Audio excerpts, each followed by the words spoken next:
Hello అండి, నమస్తే. ఇప్పుడు మాట్లాడే టాపిక్ వచ్చేసి ఆంధ్రప్రదేశ్లో జరిగినటువంటి నిన్న క్యాబినెట్ మీటింగ్లో ముఖ్యమంత్రి చంద్రబాబు నాయుడు గారు మంత్రులకి ర్యాంకులు కేటాయించే ప్రయత్నాలు చేశారు. బేస్డ్ ఆన్ వాళ్ళు ఫైల్స్ని ఎలా క్లియర్ చేస్తున్నారు, ఎంత స్పీడీ మేనర్లో క్లియర్ చేస్తున్నారు అనే అంశం మీద బేస్ చేసుకొని చూసుకుంటే సాక్షాత్ ముఖ్యమంత్రి గారు 6వ స్థానంలో ఉన్నారు. తర్వాత 7వ స్థానంలో వాళ్ళ అబ్బాయి ఎడ్యుకేషన్ మినిస్టర్గా, ఐటీ మినిస్టర్గా ఉన్నటువంటి వాళ్ళ అబ్బాయి లోకేష్ గారు ఉన్నారు. 10వ స్థానంలో జనం కోసం పనిచేసే డిప్యూటీ సీఎం గారు ఉన్నారు. అండ్ హోంమంత్రి గారు వచ్చేసరికి 20వ స్థానంలో ఉన్నారు. అండ్ ఆరోగ్య శాఖ మంత్రి వచ్చేసి 7వ స్థానం అట. వ్యవసాయ శాఖ మంత్రి అచ్చెన్నాయుడు గారు 17వ స్థానం. అండ్ ఇరిగేషన్ మంత్రి పోలవరంని 2027 కల్లా పూర్తి చేస్తామని చెప్తున్నారు వీళ్ళు. ఇరిగేషన్ మంత్రి వచ్చేసి 22వ స్థానంలో ఉన్నాడు. అండ్ ఆంధ్రప్రదేశ్ యొక్క ఆర్థిక వ్యవస్థను పటిష్టం చేసేదానికి ఫైనాన్స్ మినిస్టర్ పయ్యావుల కేశవ్ గారు 24వ స్థానంలో ఉన్నారు. అంటే వీళ్ళ పెర్ఫార్మెన్స్లు ఎంత దరిద్రంగా ఉన్నాయో చూడండి. జనరల్గా సీఎం అనే వ్యక్తి స్వర్ణాంధ్ర కోసం, లేకపోతే వికసిత ఆంధ్రప్రదేశ్ కోసం, లేకపోతే రకరకాల రిఫార్మ్స్, ఆంధ్రప్రదేశ్ని పెట్టుబడుల యొక్క స్వర్గధామంగా మార్చాలని పనిచేస్తున్న చంద్రబాబు నాయుడు గారేమో 6వ స్థానంలో ఉన్నారు.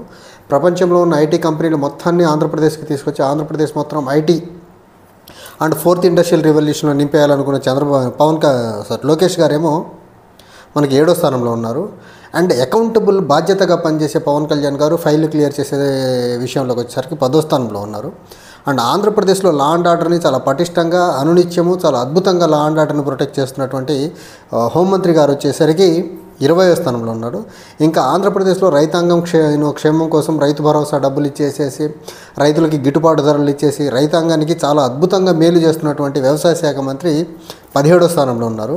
అండ్ పోలవరం ప్రాజెక్ట్ ఇందాక నేను చెప్పినట్టు 2027 కల్లా లేకపోతే 28కో పూర్తి చేయాలని కంకణం కట్టుకున్న నిమ్మల రామానాయుడు గారు వచ్చేసి 22వ స్థానంలో ఉన్నారు. దీన్ని బట్టి మనం అర్థం చేసుకోవచ్చు వీళ్ళ పాలన ఎంత డొల్లతనంగా.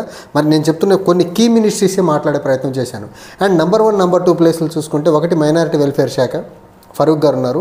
నెంబర్ 2 పెద్దగా ఉపయోగం లేనటువంటి శాఖ ఏదైనా ఉందంటే సినిమాటోగ్రఫీ శాఖ. ఆయన సినిమాటోగ్రఫీ అండ్ పర్యాటకానికి సంబంధించినటువంటి శాఖ. ఆ కందులు దుర్గేష్ గారేమో 2వ పొజిషన్లో ఉన్నారు. నిత్యం పనిచేయాల్సినటువంటి ఫైల్స్ క్లియర్ చేయించాల్సిన ముఖ్యమంత్రి ఏమో 6వ స్థానంలో ఉన్నారు.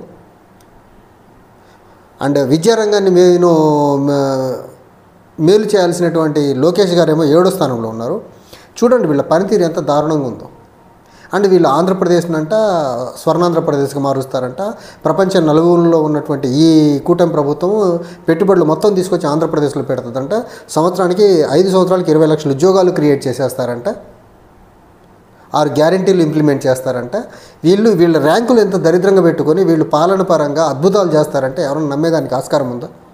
ఒక డిఎస్సి నోటిఫికేషన్ ఇస్తామని చెప్పి మొట్టమొదటి సంతకం దాని మీదే అని చెప్పి ఈ రోజుకి నోటిఫికేషన్ ఇవ్వడం చేతగాని ఈ ప్రభుత్వము 6 గ్యారెంటీల్లో 1 గ్యారెంటీ ఇచ్చి మిగిలిన 5 గ్యారెంటీలు ఎప్పుడు ఇస్తారో తెలియకుండా కాలయాపన చేస్తున్న ఈ మంత్రివర్గము, ఇదే ప్రభుత్వము. వీళ్ళంట రాష్ట్రాన్ని అభివృద్ధితో పరుగులు పెట్టించి సంపద సృష్టించి ఆ సృష్టించిన సంపదను పేదలకు పంచుతామని చెప్తున్నారంట.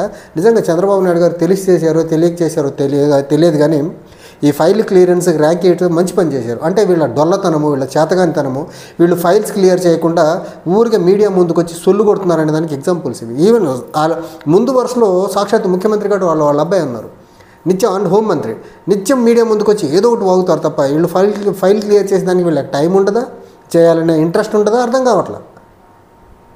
చేయాలనే ఇంట్రెస్ట్ ఉండదు. మీడియా ముందుకు వచ్చి మీడియా అటెన్షన్ క్రియేట్ చేసుకోవాలనే ఒక ఆతృత తప్ప వీళ్ళకి పనిచేయాలనే ఉద్దేశం లేదు అనేది క్లియర్గా కీ డిపార్ట్మెంట్ నేను చెప్తుంది. అంటే హెల్త్ మినిస్ట్రీ మర్చిపోయారు.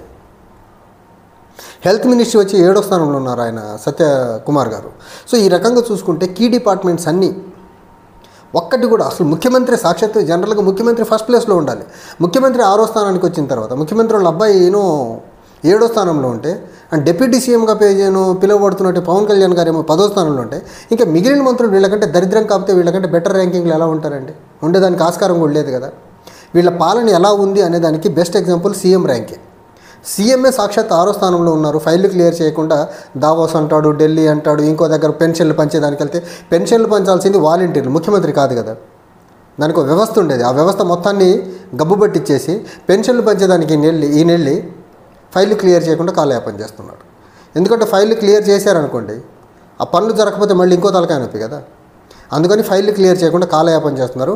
వీళ్ళంట అమరావతి కట్టేస్తారంట, పోలవరం కట్టేస్తారంట, విభజన చట్టంలో పొందుపరిచినవన్నీ బీజేపీతో మాట్లాడి త్వరితగతిని తీసుకొచ్చేస్తారంట. వీళ్ళు చెప్పే కాకమ్మ కబలు ఆంధ్రప్రదేశ్ ప్రజలు వినేయాలి.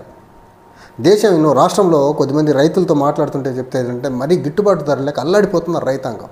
అండ్ వ్యవసాయ శాఖ మంత్రి వచ్చేసి 17వ స్థానంలో ఉన్నారు. గిట్టుబాటు ధరలు లేదు, మార్కెట్లు సరిగ్గా పనిచేస్తున్నాయా, మార్కెట్ యార్డ్ కమిటీలు సరిగ్గా పనిచేస్తున్నాయా, దళారులను కట్టడి చేయటం ఏమన్నా పని ఆలోచించకుండా వీళ్ళు నిత్యం ఓడిపోయినటువంటి వైసీపీని టార్గెట్ చేసుకుంటా నెపమంతా వీళ్ళ చేతకంతనం మొత్తాన్ని వైసీపీ మీద నెట్టేసుకుంటూ టైంపాస్ చేసుకునే బ్యాచ్ ఈ కూటమి ప్రభుత్వంలో ఉన్నటువంటి క్యాబినెట్ మంత్రులు. అండ్ ఆ పయ్యావుల కేశవ్ గారు అయితే 24వ స్థానంలో ఉన్నారు. ఆయన మాట్లాడితే విధ్వంసమైంది ఒకటే పాట. ఈయనేం పని చేస్తున్నాడు? డబుల్ విధ్వంసం చేస్తున్నాడు ఇప్పుడు ఈ రాష్ట్రాన్ని. ఆర్థిక శాఖ పరంగా ఆర్థిక శాఖను పటిష్టం చేయకుండా 24వ స్థానంలో వచ్చి కూర్చున్నాడు ఈయన. అండ్ ఆ ఇరిగేషన్ మంత్రి నేను రైతునని ఆయనే సాక్షాత్తు పొలంలో దిగి పనిచేస్తుంటే ఇంకా పెద్ద రైతునని చెప్పుకోబడే ఆయనేమో సాక్షాత్ 22వ స్థానంలో ఉన్నారు. సో ఈ రకంగా కూటమి ప్రభుత్వానికి సంబంధించిన వాళ్ళు ఎవరైనా సరే వాళ్ళు మీడియా ముందుకు వచ్చి డాంబికాలు పలకడం, లేకపోతే వాళ్ళు అక్రమ వ్యాపారాలు చేసుకోవడము, బెల్ట్ షాపులను ప్రమోట్ చేయడము, లేకపోతే లోకల్గా జరుగుతున్నటువంటి ఇసుక దందాలు వాళ్ళు పార్టిసిపేట్ చేయడం ఇండైరెక్ట్గా వాళ్ళ మనుషుల ద్వారా తప్ప వీళ్ళకు పాలన మీద కానీ పాలనలో జరిగేటువంటి ఫైల్ క్లియరెన్స్ అంశంలో అవనివ్వండి, రాష్ట్రాన్ని అభివృద్ధి పరంగా ముందుకు తీసుకెళ్లాలనేది వీళ్ళకి రైట్ ఫ్రమ్ ముఖ్యమంత్రి, ఉప ముఖ్యమంత్రి అండ్ ముఖ్యమంత్రి కొడుకు నారా లోకేష్ గారి దగ్గర నుంచి ఎవ్వరికీ కూడా చిత్తశుద్ధి లేదు అనేది బెస్ట్ ఎగ్జాంపుల్. చంద్రబాబు నాయుడు గారు తెలుసో తెలియక మొత్తానికి ర్యాంకింగ్ అయితే రిలీజ్ చేశాడు. ఈ ర్యాంకింగ్ని బట్టి వీళ్ళ పాలన ఎంత దరిద్రంగా ఉందో అర్థం చేసుకోవచ్చు మనం. ఈ రోజుకి ప్రభుత్వం ఏర్పడి 9 నెలలు దాటి 10వ నెలలోకి అడుగు పెడుతున్నాం. కొద్ది రోజుల్లో ఇప్పటికీ ఒక కాంక్రీట్ పాలసీని తీసుకురాలేకపోయారు.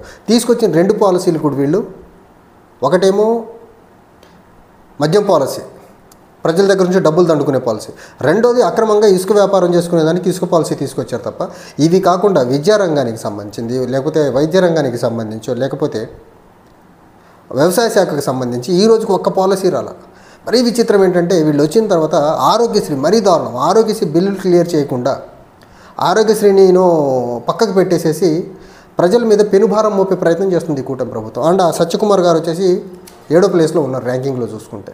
సో వీళ్ళకి ఏ మాత్రం కూడా ఆంధ్రప్రదేశ్ ప్రజల యొక్క క్షేమం పట్టదు అనేదానికి బెస్ట్ ఎగ్జాంపుల్ నిన్న రిలీజ్ చేసినటువంటి ఆంధ్రప్రదేశ్ మంత్రుల యొక్క rankings based on their files clearing capacity. వీళ్ళకు ఫైల్లే క్లియర్ చేయడం చేతకానోళ్ళు, వీళ్ళు రాష్ట్రాన్ని ఏదో అభివృద్ధి చేస్తారు, వీళ్ళు ఇచ్చినటువంటి హామీలు ఇంప్లిమెంట్ చేస్తారు, లేకపోతే రాజధాని కట్టేస్తారు, పోలవరం కట్టేస్తారు, వ్యవసాయాన్ని చాలా అద్భుతంగా లాభదాయకంగా మారుస్తారనేది మాత్రం ఉట్టి కబుర్లు అనేది మాత్రం వీళ్ళ ర్యాంకులను బట్టి మనం అర్థం చేసుకోవచ్చు. Thank you.